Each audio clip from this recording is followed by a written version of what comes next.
Wassail, beautiful people. It's the 14th of October, which is the day the Battle of Hastings took place. And that's a kind of big transformative energy. It changed the whole country. Well, it changed more than one country, but, you know, it set something new in motion. And on the 12th, 2 days ago, Pluto finally went stationary, turned around, and is now prograde, heading towards Aquarius for 2 decades. So that's also transformation. On the 9th, Jupiter started going retrograde until next year, early next year. So that's expanding, I want to say, because of what's going on, things hidden beneath the surface just coming up. And then on the 14th, the Sun will oppose Chiron, burning down on the wounds. There's so much going on that I want to say will challenge us. But the whole point is, this is a period now of just being, I'm centered and I'm loving. That's really the energy that we're working with on the whole here. So anyway, that was a brief little introduction. Let's get the piano back up for me to use. Should it be required? Sure it will. Sure I'll want to sing. So we're going to start with the Liffruma Healing Oracle deck. Let me glance them. I don't feel like I want to take them. No. I'll show you them, but I'm not taking them. It's Mona et Person and Towardness. Recognize that we can break out into the future would be the energy, but it just doesn't, it didn't feel right. It didn't feel part of the shuffle. So Pluto is a very big energy. See, every time I think of Pluto, I keep hearing, Pluto, draw back your bow. And yeah, it's really Cupid. But look, Cupid was hit by, shot the arrow at Pluto that made him fall in love with Persephone and not Venus. That might have something to do with things. But yeah, every time I think of Pluto, it's almost like Pluto's a little bit merry. Not an energy we associate. Maybe Pluto's in love. Maybe Pluto just loves being an Aquarius. Maybe it's Pluto's favourite house. You see, again, they don't feel, they just slipped. I'm not even looking at them. Poi, poi, and Pluto. Come on, give us a message. Far away. It's interesting, it's 12th. So 12th is static needs. It's what do we require to wire into our body so that we are prepared to move into the new energy. There's something about unzipping. This is be charged. Be ready to arc your love into the etheric. Love is all keys, locksmith to all vaults. What could be more vital than love in all things? So that's the energy, as I say, that I've been feeling with Pluto, a very loving, jovial energy.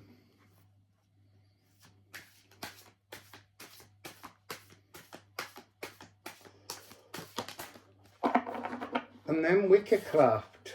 Oh, that's interesting. 65. So it's got this energy of 6665. There was a reading just recently that was all about 5s and 6s. But getting that same energy again. So you might want to look up 6665 5 and see what your particular website says is the angel number, because they're all very different. I mean, it's a now change. That's what I'm feeling. Get in the now, get in the now, get in the now and change. Because Pluto's changing. It's about absorbing new energy. I mean, this shamaness here with her staff sitting, she's coming across as rock, cellular needs. And then Pluto's the light coming in. So interesting. Let's go one more perhaps, and then we'll switch decks and see what the astrology newer. That's a divine 9. So look, we've got 666 545. This is about a new cellular, mystical, magical blueprint coming online. We are being reprogrammed by the beautiful Pluto. Look, Hades. It's hot, Hades. He's hot.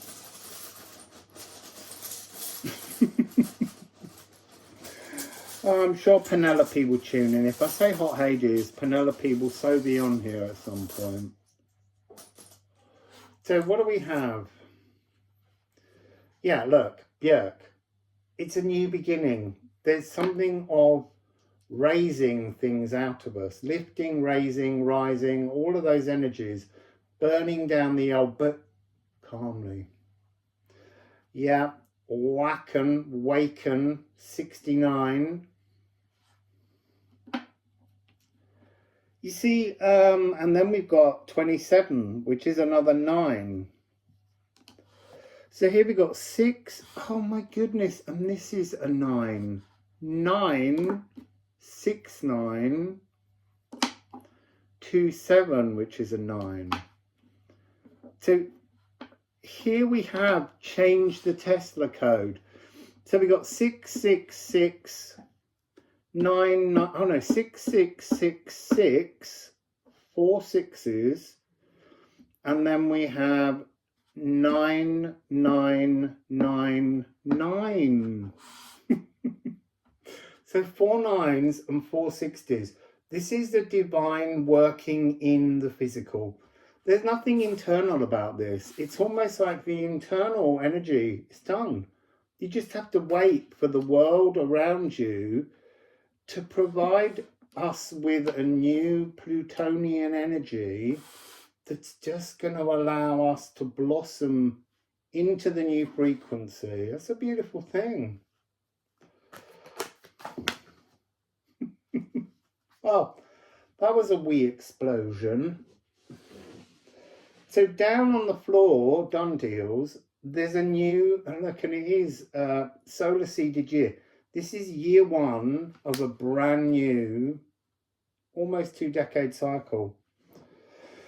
This is a new sacred earth walk, a new song to walk with, a new tune is being created.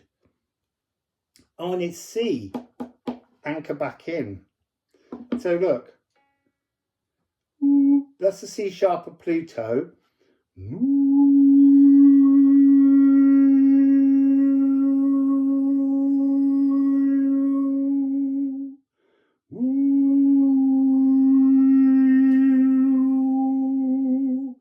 Bringing ourselves just that semitone down into this new earth energy.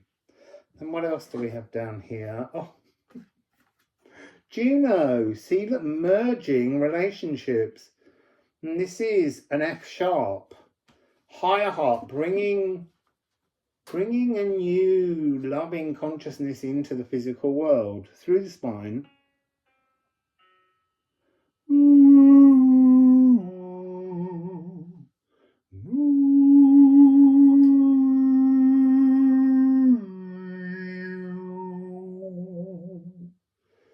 it's interesting that this is an F sharp, which is often in sound healing Venus connected to, but it's in the absence of Venus. That Pluto, draw back your bow, finding new loves, and I don't mean necessarily souls and other people, finding new passions, finding new direction is the energy coming through. So merging relationships, piano duet, playing tunes with new partnerships, but I mean that in terms of it could be a creative inspiration. You suddenly decide you're a poet and you work with that energy. It's about an exploration of new relationships with things you've never really danced with. I was going to say held hands with and walked with, and it is that. It's new passions, new skills, being born out of a new passion. I am grounded, earth-seeded, at one with the beasts that roam the planet.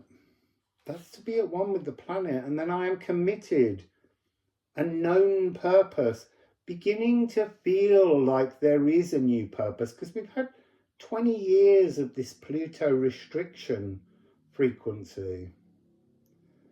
And it is interesting, look, Capricorn and then Aquarius are both ruled by Saturn in the old classical format. And one seems to represent restriction, the other seems to represent celebration. So we're moving into an energy of Pluto going forwards to celebrate, to experience joy, you know, wandering along with Persephone, having a beautiful time.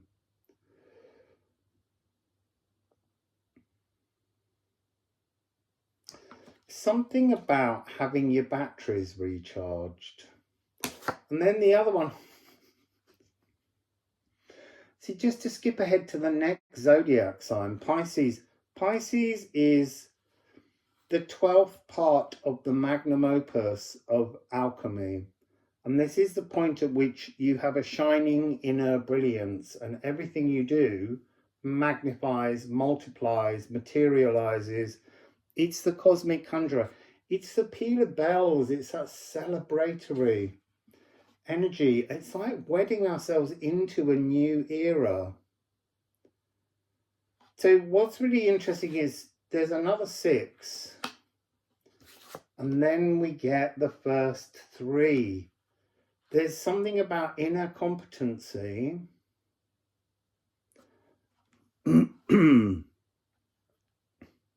Inner competency, folding us, unfolding us into the new actioned Pluto in Aquarius frequency. Obviously, Pluto doesn't reach Aquarius until the 19th, but it knows where it's going. That's the point. We need to know where we're going in some way.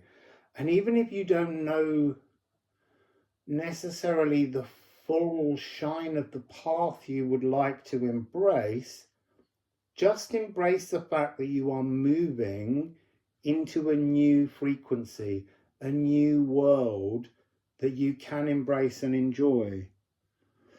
Sorry, the numbers were being tricksy then. They were trying to show 1818. It wasn't. But that's about perception. 99, divine, divine.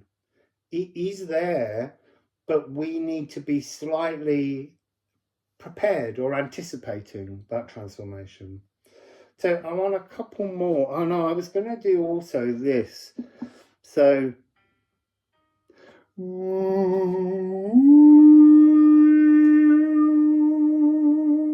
that's the G of Jupiter, the great big retrograding cleanser, and then Neptune at the top.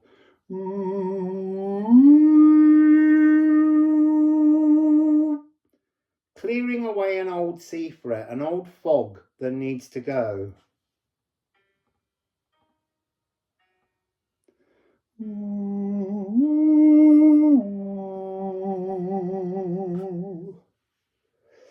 like a new direction, a transformative melody, a new earth walk, something wondrously sacred that is transformative is on offer. Play with Pluto. Another one. We'll go down there.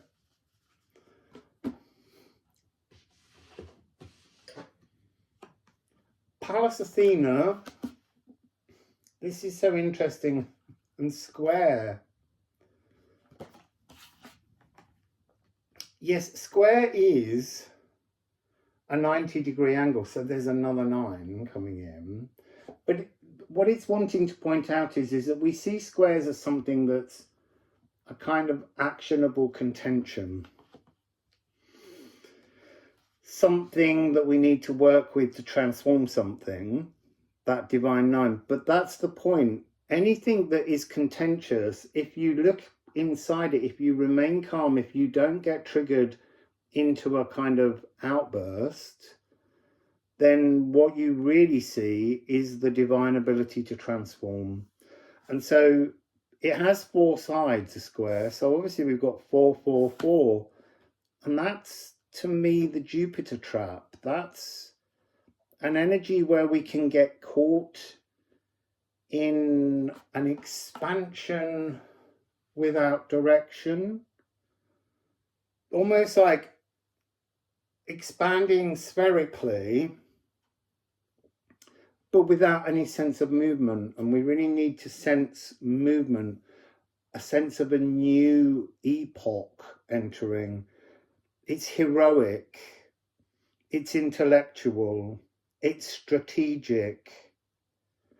And here we have B now.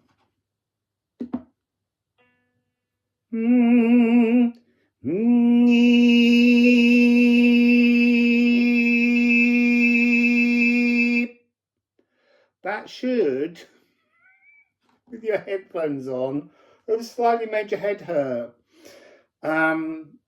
I was doing it as a very strong clearing note to go through like an Alka-Seltzer in the brain, just to clear out some static. So let's just do that again.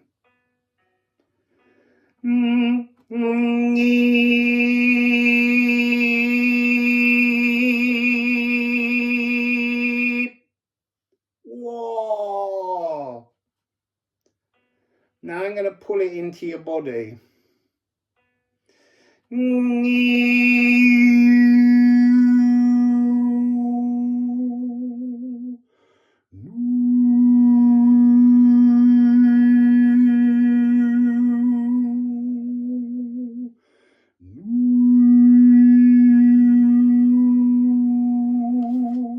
that first note is like actionable contention.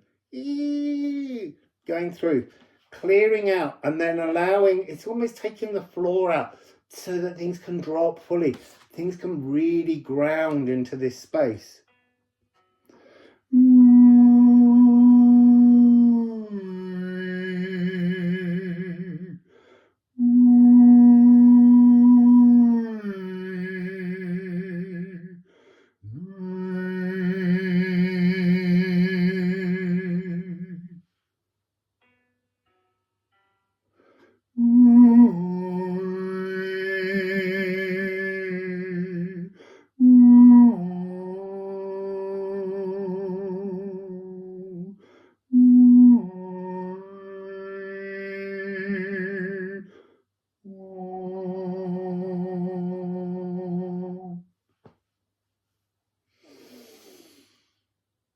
Apparently I need to stop.